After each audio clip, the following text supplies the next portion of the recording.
protection against that. So just today and tomorrow, the NEU is taking action at Tendring Academy in Essex, which has the sponsor of that academy, the Multi Academy Train, is the AET.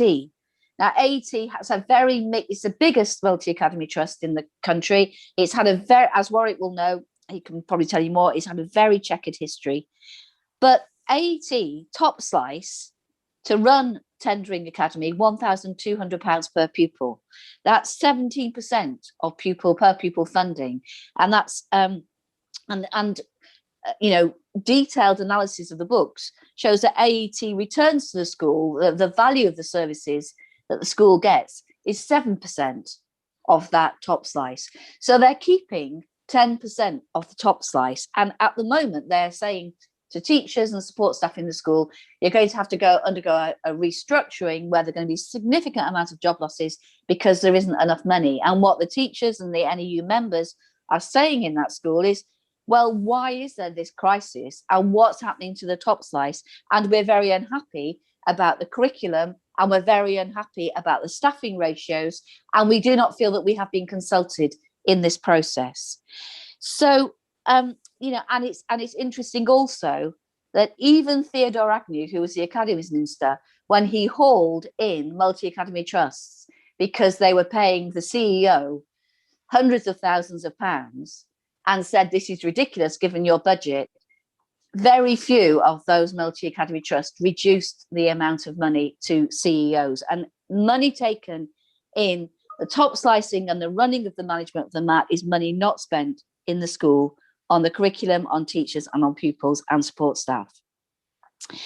So, so if structural change doesn't improve school standards, then what does? And again, this comes from my reading of the OECD evidence. And the key recommendation that is made in all the reading that I've been doing recently from the OECD is that the key way in which school leaders can raise standards in their school is they become leaders of collaboration within their schools. And the OECD say, and I quote, this is an area where leaders can really express leadership and have an impact, as building teachers' sense that they can rely on each other is a really effective way to boost collaboration within schools. But the OECD go on to say, trust and interpersonal relationships are built over time and can't be mandated. And so one of the ways the OECD recommends to build collaboration in schools, which they say is the key measure of treating teachers as professionals, is to have a school with distributed leadership, which is what the NEU Leadership Council supports, where teachers are collaborators with one another and with their leaders in building a curriculum and assessment system and having a say over professional decisions which are absolutely in their professional control. Why would you not want to ask teachers as a leader what they think about the curriculum, what they think about teaching and learning approaches, because they have such a wealth of evidence to bring to those questions. And working to develop schools as collaborative institutions where teachers want to work is the best way that leaders can then tackle another running sore in our education system, which is our shortage of teachers. It is now the case that 1 in 4 teachers leaves the profession within 2 years. 33% leave within 5 years. Nearly 40% leave within 10 years.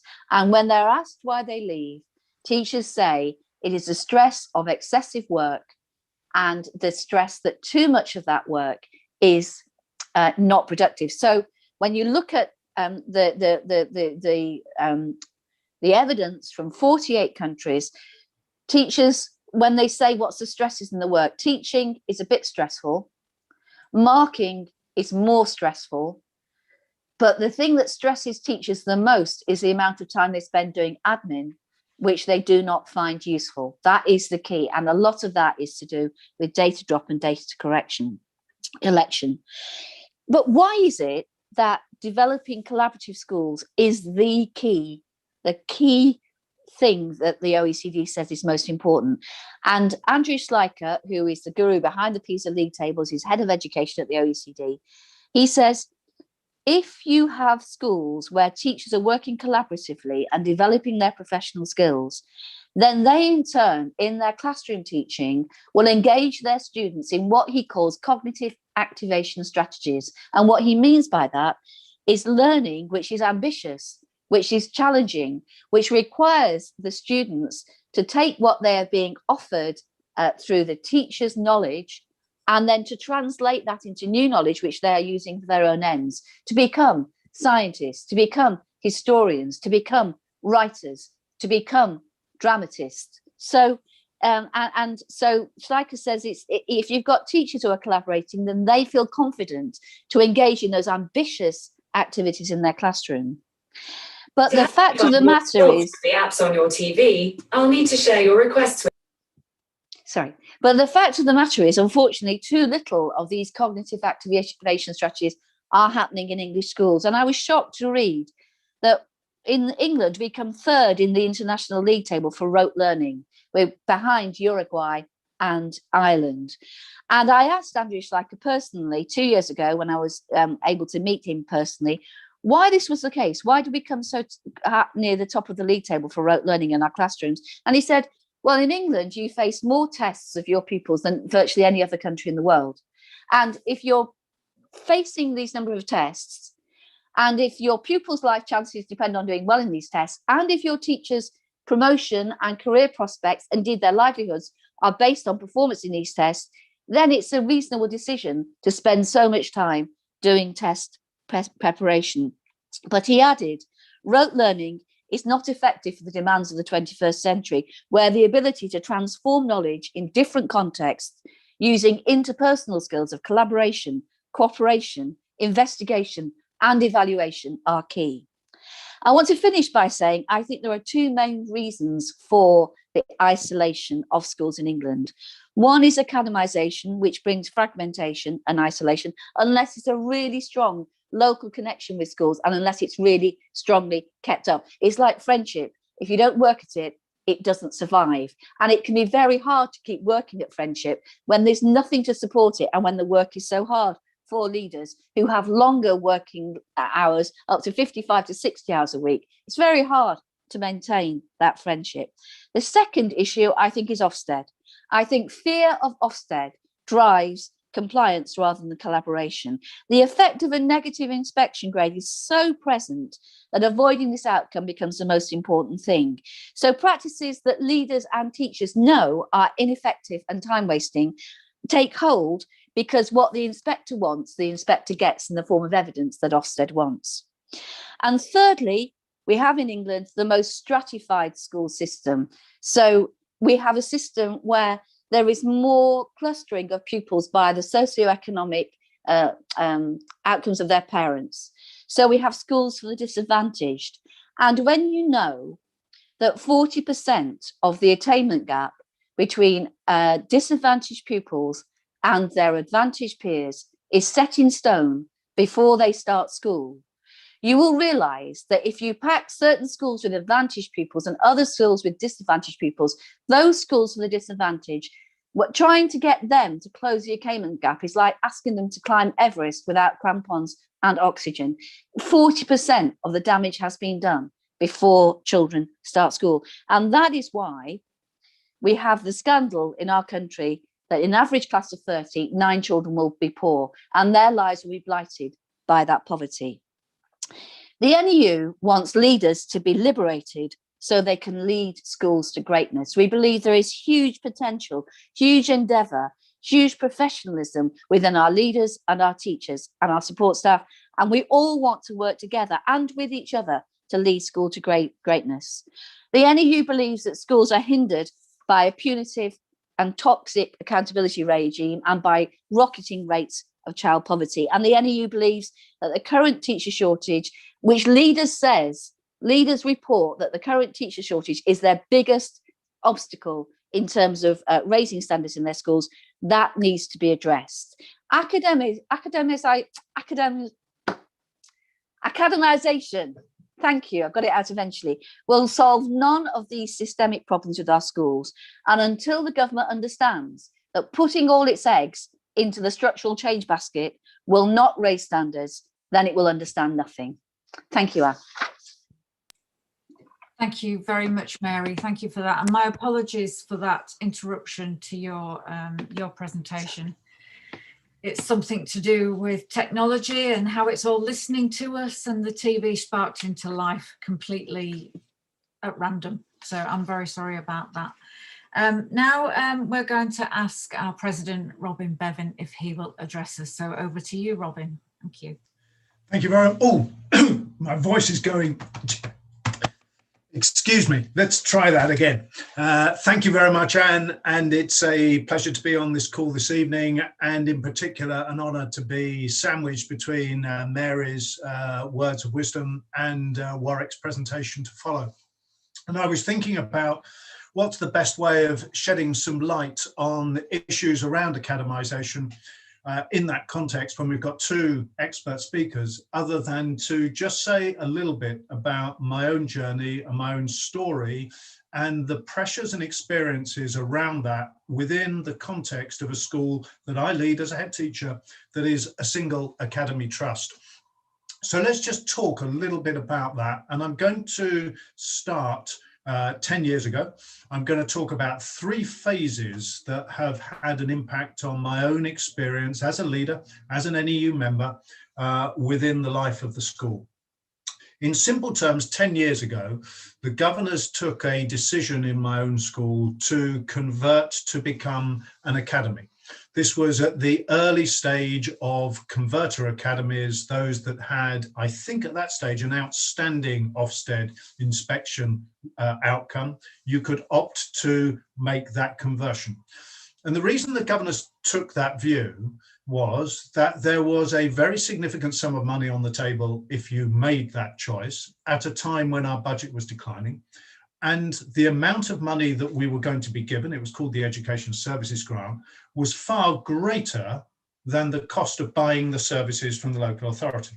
So from the point of view of the governors, this made a whole lot of sense. At the same time, although we had a very good relationship with the local authority, and indeed we still do have a very good relationship with the local authority in Southend, there were some of the services that they were providing were not quite as we would have wanted them. And the opportunity existed then for us to renegotiate those services. I can see why governors were drawn by that decision.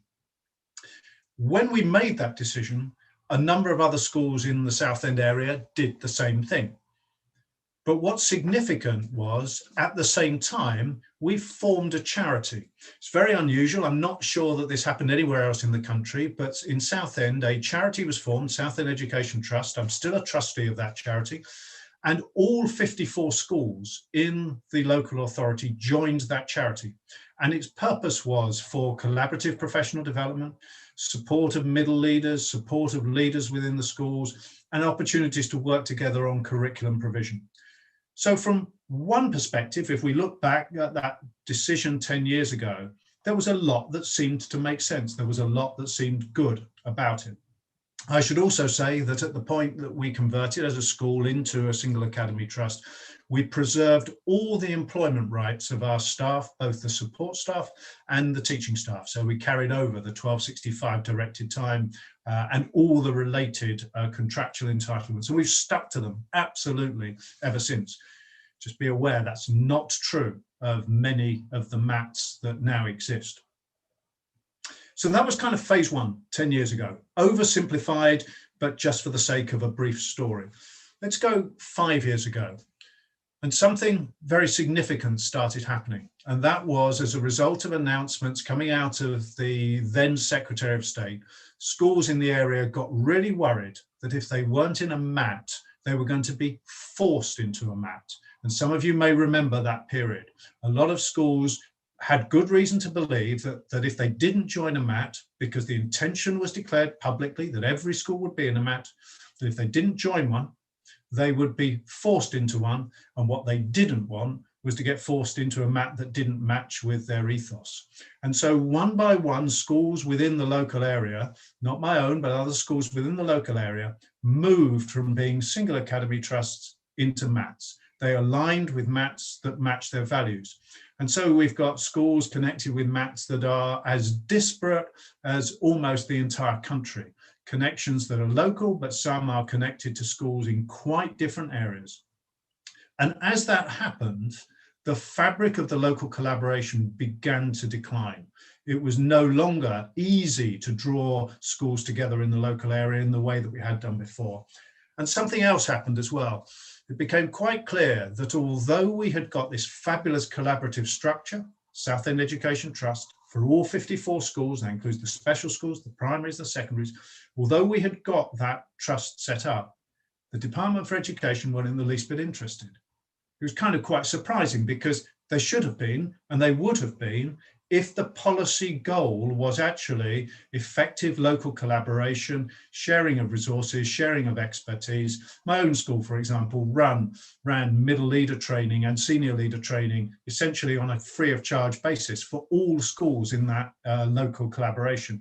They would come and we would run that training and we would send staff from our school elsewhere. Department weren't interested, and there was no resource available to sustain the trust in the way that we'd envisaged it.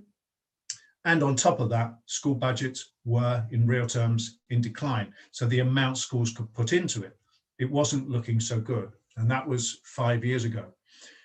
I'm now going to come to the situation today. And what we're finding today is the pressure on single academy trusts to join MATs is ever increasing.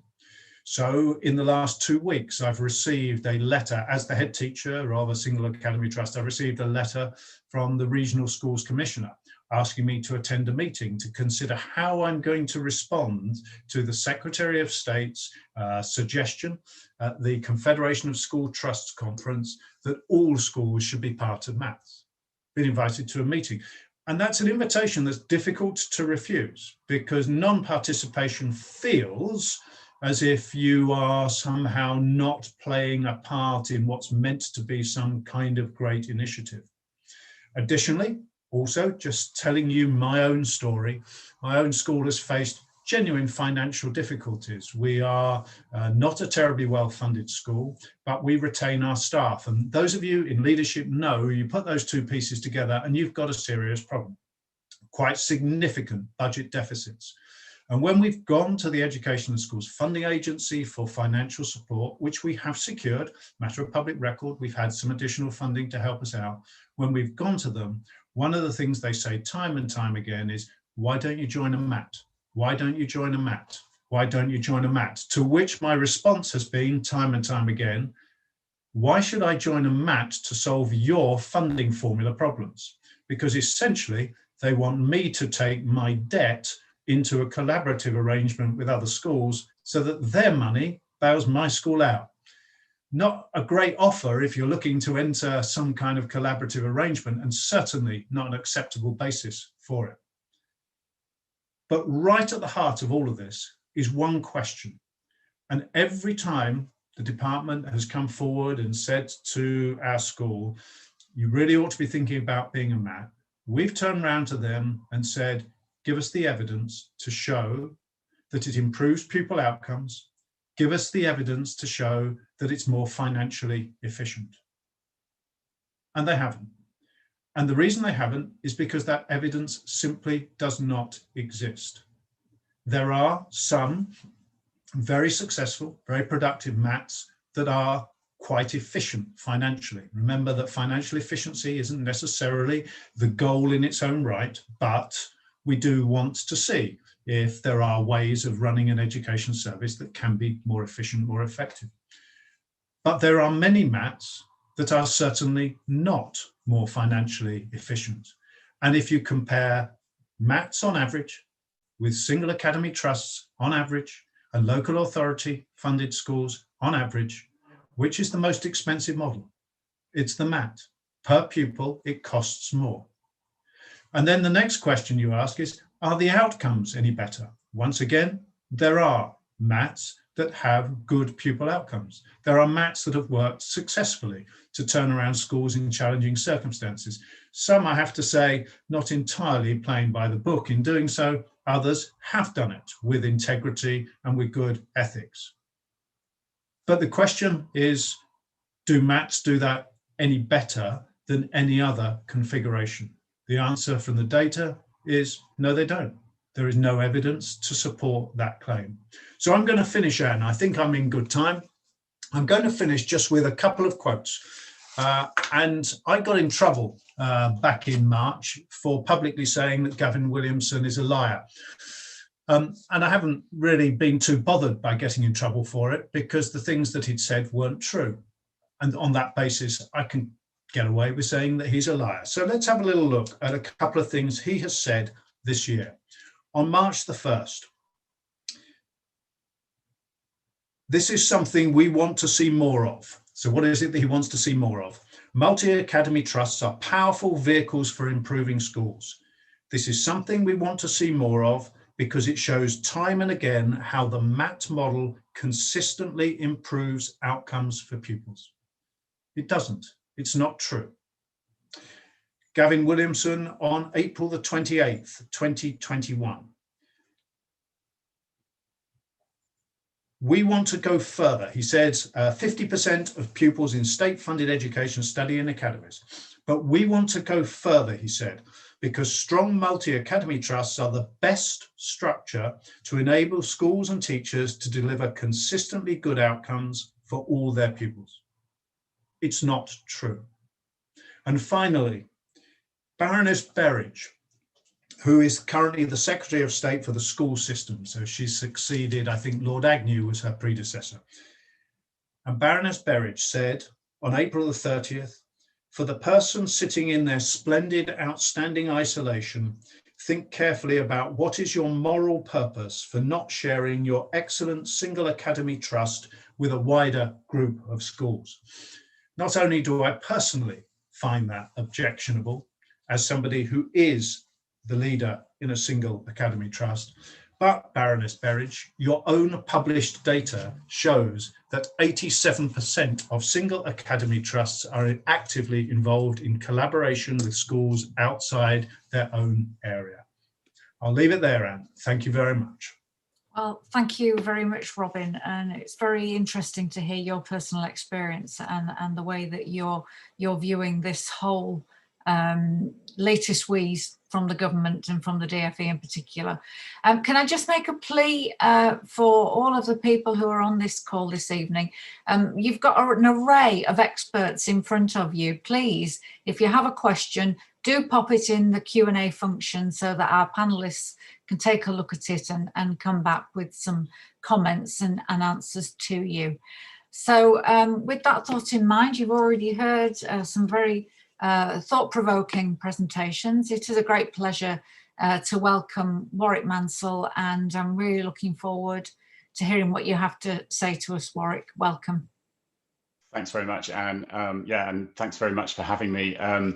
Must say, I always feel a bit daunted speaking in front of head teachers in particular. Maybe that's going back to my school days, or just mainly the fact that you know, some of the things I'm going to say are I feel like sometimes I'm kind of sailing above this system, kind of looking at lots of things as data and accounts and stuff, and trying to get a view on what's going on. I also obviously trying to speak to lots of people on the ground as well, who will come to me with stories, particularly when things are going wrong. But when I hear, you know, stories such as Robin was insights that he was giving just now, it makes me think that some of the thoughts in my speech, it really complements, I think, what I can add. And I feel I should be properly humble in front of people who are actually living the reality of this, and whether, you know, the decisions that you make. So you know, I'm just always offering sort of thoughts as an outsider on this, and you know, yeah, trying to offer my perspectives as a journalist and the information that comes my way. So yeah, I just thought I'd start. Oh, I seem to have, no, I've got you back now.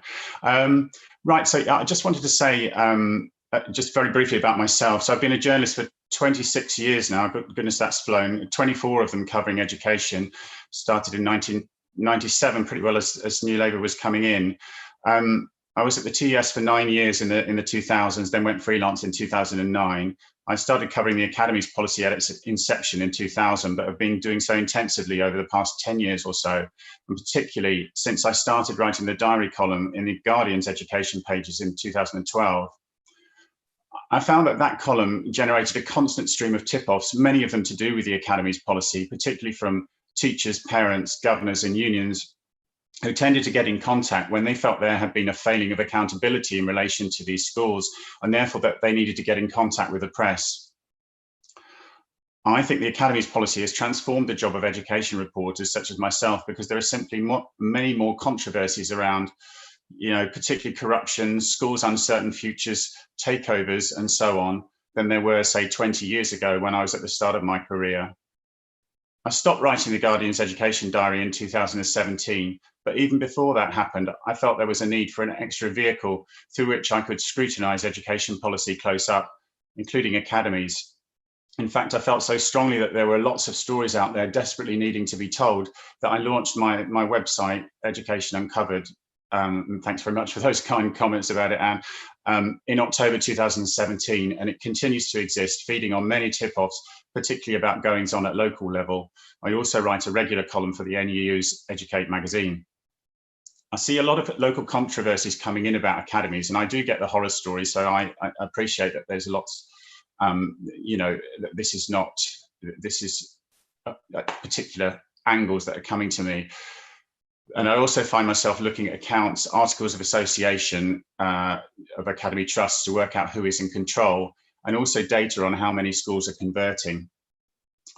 All of this has made me very much an academy skeptic, I have to say. I have to say that the more I've found out about the policy, the more skeptical I've tended to get. My jaw has dropped in recent years, for example, on learning that the Harris Federation has a clause in its constitution through which control of it will pass from its title sponsor to his family when he dies, or that other academy trusts are in the complete control of individuals and their close associates or family members.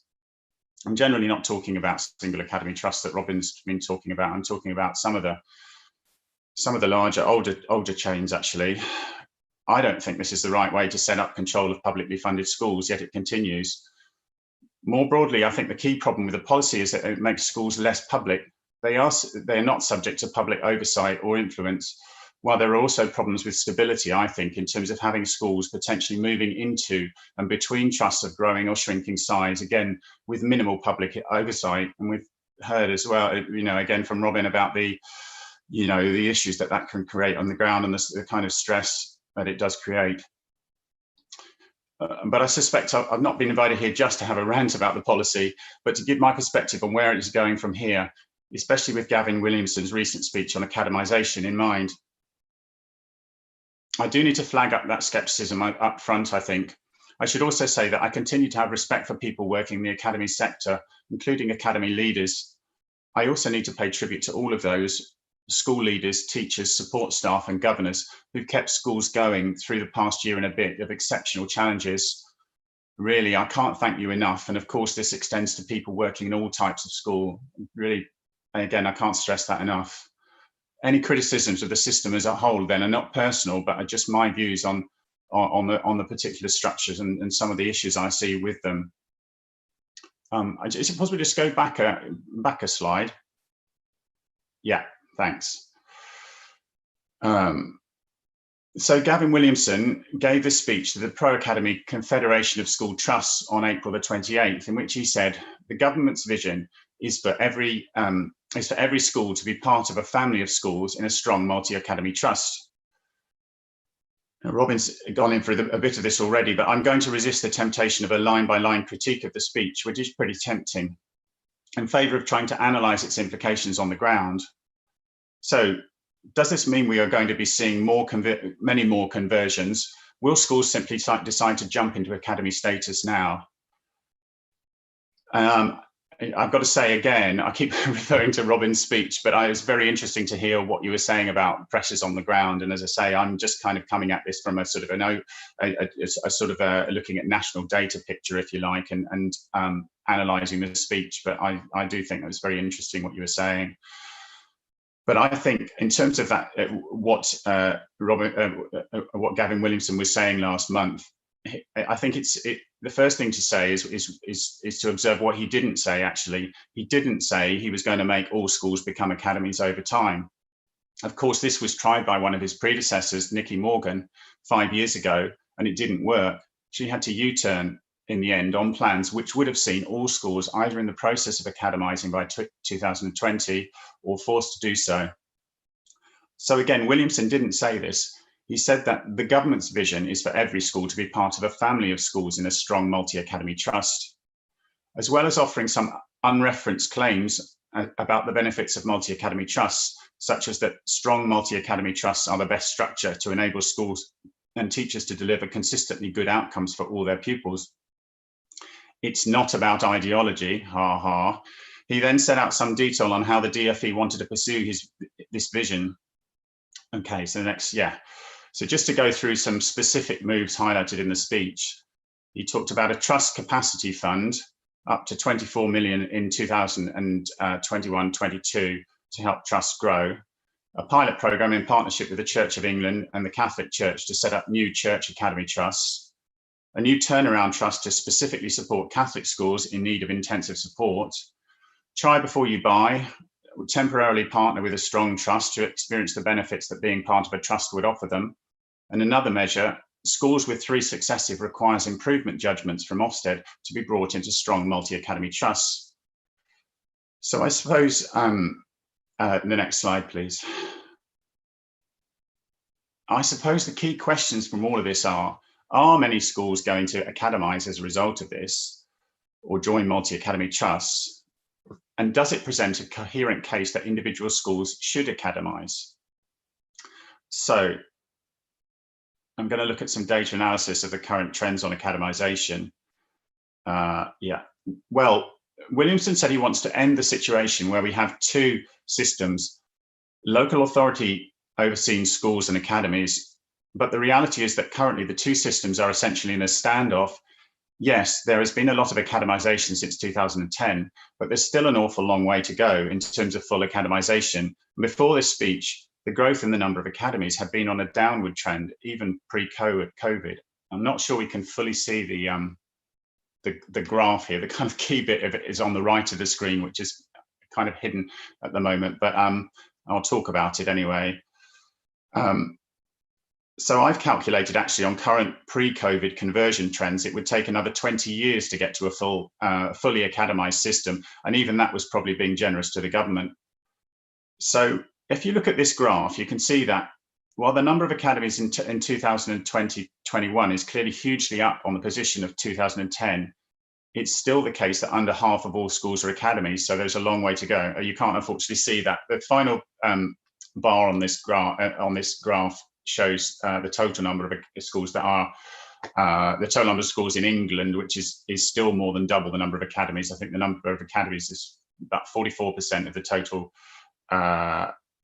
number of schools at the moment. So we're still a long way to go. If you could go on to the next graph, please. Yeah. Okay. It's still the key bit, as I can see, is still missing on the right. But in this graph, we focus on the annual growth of academy numbers. I've got a last bar on this graph, which is 20 to 21, which we have to take very cautiously because it's affected by the pandemic, of course, slowing things down. And that bar is a lot lower than the other ones. But these graphs, the previous graphs are all pre-pandemic.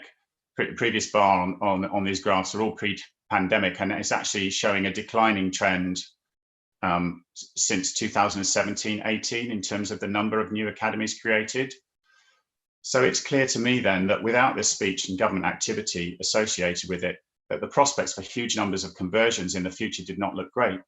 The question now is whether the speech, including the measures flagged up by Williamson within it, changes things. So new slide, please. So I think it's worth breaking the question into 2. So will there be a big increase in academisation based on the announced measures themselves, or is it more that the fact that the Secretary of State has made the speech will start to have an effect?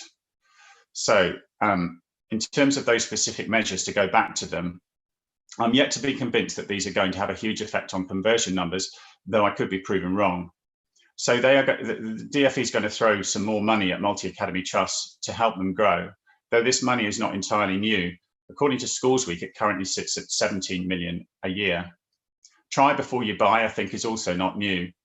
We have initiatives on the Church of England and Catholic Church school front, but various dioceses have been trying to do more in terms of maths for a while, with some big pushback in some cases and mixed success. In fact, in the last few days, I've been told that very few primary schools appear to be following a move by the Roman Catholic Diocese of Westminster to very strongly encourage governing bodies to academize under special diocesan academy trusts, which seems to critics simply to be about centralizing decision-making within this diocese. A document from the diocese sent to its schools last November conceded that schools do not see academies as a solution to the more pressing problems, applications, finances, recruitment and retention. This is compounded by a general distaste for academization as a policy and a brand.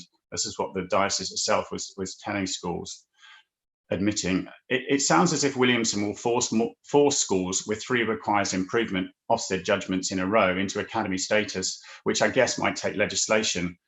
This sounds a bit like the 2015 Conservative manifesto pledge to turn all, in quotes, coasting schools into academies, which didn't happen.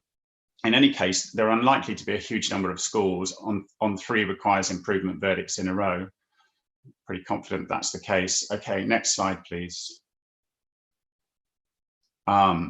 I think then that the more likely impact of this speech is not what Williamson specifically announced, but the fact that he chose to emphasize the fact that the government wants all schools to academize under multi-academy trusts. Is that likely to have an impact on the ground in terms of encouraging more schools to convert? And the next slide, please. Okay. So I think it will have some impact, and this is even before considering any kind of on-the-ground moves that we've been hearing about from Robin. For possible evidence of this, it's worth looking back at those graphs, and this one particularly. If you look at that, you can see that academy numbers did grow in the year to January 2017 and to January 2018. This was the period after Nicky Morgan had been stating that the government wanted all schools to convert to academy status. It is possible then that schools may look at Williamson's speech and decide they need to jump into the permanent structural change of academization.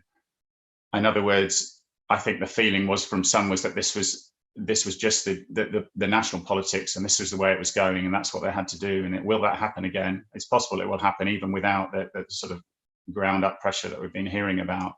But it is an open question as to how many of schools will respond in this way. Of course, one other imponderable for me is whether finance will play a decisive role in this argument. It was certainly very important, as again we've heard in the early days of the post-2010 academies policy, when I think clear evidence that academization could provide a funding boost did indeed help drive up the number of secondary schools converting. Now, bringing it up to date, you certainly hear arguments about local authorities not having enough money to run school support services anymore, and therefore that MATs are in a better position to provide them. Always in my mind, though, is that academies and local authority schools are meant to be funded at the same level. And in general, I think that this is more the case now than it was in, say, 2010 to 12, though I have to admit that I've never recently been able to get definitive evidence on this, and it was interesting to hear again what both Mary and Robin were saying about this, and Mary with the case of Tendring and Robin talking about his own case, I think. And otherwise, I've seen 2 local cases recently, one suggesting that joining an academy trust would have hurt a school's finances and the governing body therefore rejected it, and the other perhaps implying change would be the other way. So, yeah, okay. The next question, I guess, is should local authority, sorry, could you go back? Yeah, thanks. Should local authority schools academize? I guess this might be the most relevant question for LA school leaders and governing bodies just now. And in this, I'm going to forget about what I would say if it were up to me. I think you can guess how I'd answer it, and try to put myself in the position of a head teacher of a governing body trying to make the decision based on their own school's interests. I guess that the one argument that I and many others have heard in relation to academy status over the years from governing bodies opting for it is we better jump before we get pushed. The argument goes that it is better for governing bodies to opt for the status now via an academy trust of their choosing, rather than ending up being forced into academy status later in a trust not of their choosing. I have to say that I've tended not to be convinced by this argument, much as I often respect the people making it. I think that in general, so long as a school can avoid going into an offset category, it will have more control over its own destiny under its local authority, as far as I can see, than as an academy. In general, once a school academizes and joins a MAT, decision-making power sits at the level of the overarching trust. This can allow devolution of decision-making, and clearly that does work well in, I'm sure, lots of cases, but it's at the trust discretion. And it is possible for trusts to be subject to takeover and for schools to have to leave trusts following discussions between trusts and government. As someone asked on Twitter in the past few hours, can a school leave a multi-academy trust? The answer is no, not of its own accord. Once academised within a MAT, all decisions are taken by the MAT and or the DFE behind closed doors. As an outsider, it seems to me and many others that autonomy at the level of the head teacher reduces under a multi-academy trust rather than it increases. I'm saying that in comparison to local authority schools, and also, of course, it would apply in terms of comparison with single academy trusts. So from the late 1980s onwards, we had local management of schools with heads and governing bodies at least said to be the key decision makers, and the local authority more in the background. Now in multi-academy trusts, it is the trust itself which is in the driving seat. Sometimes the policy is sold as collaboration or partnership, and of course it can work that way, as we've heard. But in reality, I think its defining structure, or the one it can default to if it chooses, is one of centralized control, as power sits with the central trust board. This was actually put very clearly in the recent book by David Carter, the DFE's former National Schools Commissioner, when he said, schools lose their individual legal status when they join an academy trust. They become subsumed under the multi-academy trust, and there is no simple way for the school to regain its independence as a standalone school. All this has happened with pretty well no national debate about its appropriateness, as far as I can see. Okay, next slide, please. Okay, so will this new statement on multi-academy trust status being favoured by the DFE inevitably lead to masses of schools among current academies even joining MATs? Well, that might be the assumption, but I'm not even sure it will be the case on the ground. Although, again, it's very interesting to hear what Robin was saying, but just I'm kind of looking at this statistically. So here's another graph. It shows the percentage of academies in trusts of various sizes. So I think the red line is the situation at April 2019, and the blue is at March 21. So if you see, it's moving slightly to the right of the graph, which means that the average size of trusts is getting slightly larger. But it is, over a 2-year period, it's quite marginal, really. Despite in reality the DFE having favoured the MAT model for years now. So you get the most popular size of trust was sort of 3 to 5, and now it's more up towards the 6 to 10. But again, it's quite marginal, that change. And again, this anecdote might sort of push in a slightly different direction from what Robin was saying in terms of pressure on trusts and feeling hard to resist move towards MAT status. But I was interested to come across this story in recent weeks. There's quite a high-profile free school called the East London Science School, which has been under a lot of pressure in recent months. It's a single academy trust school, following a recent financial notice to improve from the DFE. The notice had suggested in quite strong terms that it join a MAT because of governance weaknesses identified in the report. It said the trust would need to show detailed reasoning as to why it had decided not to join a MAT if that was the decision. And it put a time limit on it as well. When I asked the DFE about this, it reiterated its viewpoint, national viewpoint, that ideally it would like all schools in MATs. And what has been the outcome of this case? Well, the trust deliberated over the winter and decided not to join a MAT. So change is often portrayed, certainly by the government would like to have it portrayed as inevitable. But I think 11 years into a Conservative-led governments which have continued to promote the policy as irresistible, and we still have fewer than half of all schools academised. Again, I have to flag up my scepticism. I think that if schools are to convert, we need better arguments than it's all inevitable or resistance is futile. But I also genuinely think that schools should continue to be cautious on this. And that's pretty well it. Just the final slide. just a very brief plug for my website again, if that's okay. If you want to read more of my policy analysis of stories on the ground and generally support my journalism, please take a look at educationuncovered.co.uk and consider a subscription. Thanks very much. Well, thank you very much, Warwick, for that. And I would endorse anybody to go and have a look at your website. It's £12.50 a quarter subscription, and it's, in my view, money very well spent. We have had some questions. I'm not going to take them in quite the order they've come in, but I just wanted to bring in our other panelist, John, because in Warwick's presentation, he mentioned about some pushback in London, and I know you have some knowledge of the situation, and it's linked to the question that Donna's asked about the, not Donna, I'm so sorry, about Tracy's asked about how you can kind of resist any pressure to become an academy when in your locality you're surrounded by schools that are part of multi-academy trusts. So John, if you'd like to just give some thoughts and comments on that situation, please. Sure, thanks, Anne. So John Hayes, I'm a head teacher of a community primary school in Camden. And we've been looking at this. We set up within Camden, alongside the local authority, a schools company called Camden Learning. And within that, all schools within the borough are members. We've had a really high level of collaboration and partnership. Within that, I work with a number of neighbouring schools. We've formed a cluster which is relatively informal. But I think the thing that concerned me, and I've raised this with colleagues in the borough since Williamson's speech, was the notion that the way that schools had so successfully come through the pandemic was that they'd been collaborating and cooperating, and this was the secret to schools' success through this. And of course, that is better done as part of a MAT. And we looked at this and we've talked about this, and I think this is why I'm very grateful to everyone who's presented this afternoon.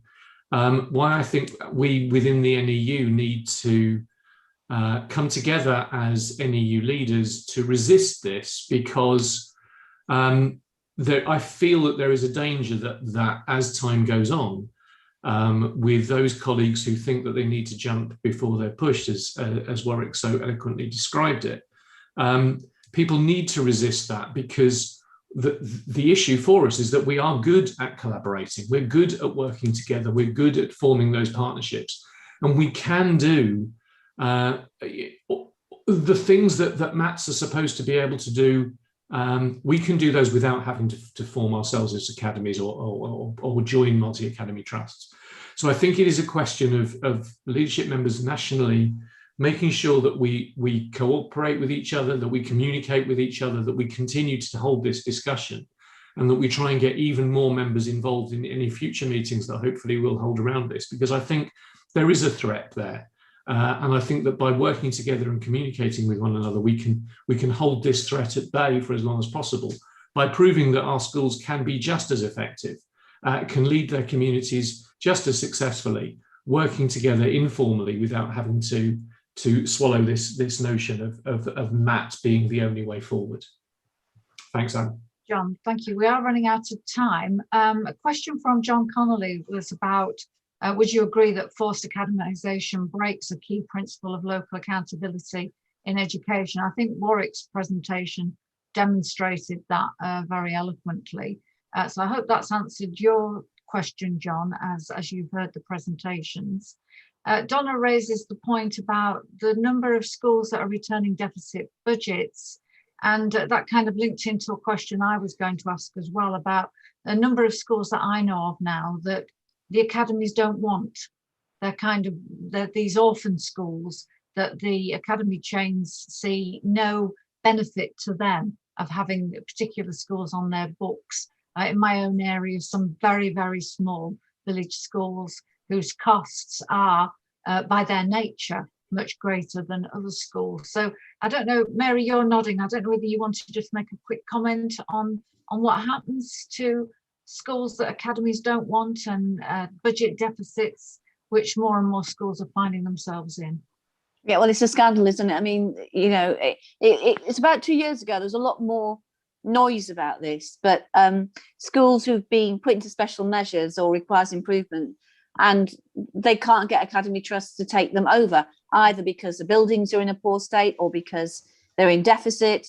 There can be any number of reasons, and then they're just left. They're left twisting in the wind, and you get some MATs to take them over temporarily.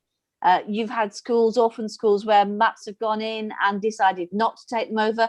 You've had schools where MATs have walked away from the school, but the school can't walk away from the MAT.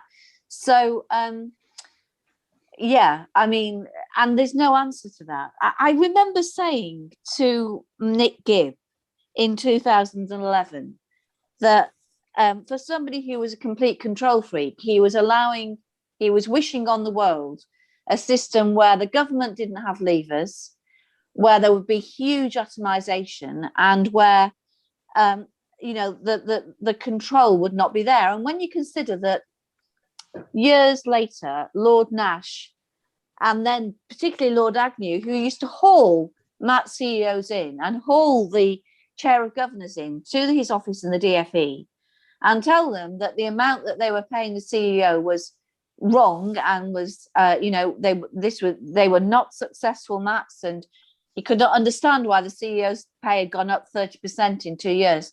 And he'd tell them off, and he's a academies minister, and then less than 30% of those academy trusts changed their pay policies, and they just carried on because there are no consequences. So, you know, when you consider the Department for Education's accounts were qualified for 4 years in a row because they couldn't work out where the money was going and how much and who owned the land on which the academies were built. That was one of the key issues. They couldn't work out the land. So this is something that has been done far too quickly. It was done in haste. And then the government, and Warwick uncovers this every week, when you look at the scale of corruption in some multi-academy chains and some academies. I myself was very involved in Bright Tribe in Cumbria, where I went into the school and actually photographed the LED lights in a disused part of the building, which was damp.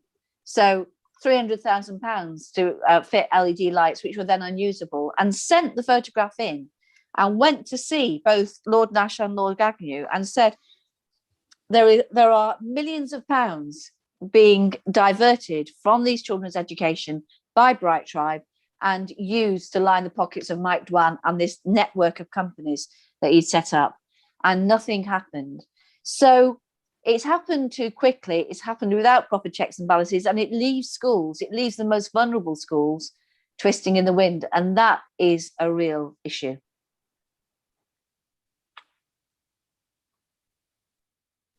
Sorry, we have just about run out of time. Thank you, Mary, for that response. I was going to ask you all what hope you have of us having a change of government and potentially a change of policy. Perhaps by the looks on your faces, you can indicate how likely you think that even with a change of government, if that happened next year or later this year, whether we would get a change in policy. And you know, I think probably we're thinking that the opposition parties, apart from maybe the Liberal Democrats and Greens, they're not showing much evidence of enthusiasm for changing. So I would like to thank everybody for attending this evening, and I hope you found it as interesting as I found it, and good luck to everybody. And I think you know, John's answer about how we can resist is to work together as leaders, talk to each other, provide support, and all that networking is how we maintain our sense of what's right and the values that we have. So thank you very much, everybody, and see you all again sometime. Thank you. Bye-bye.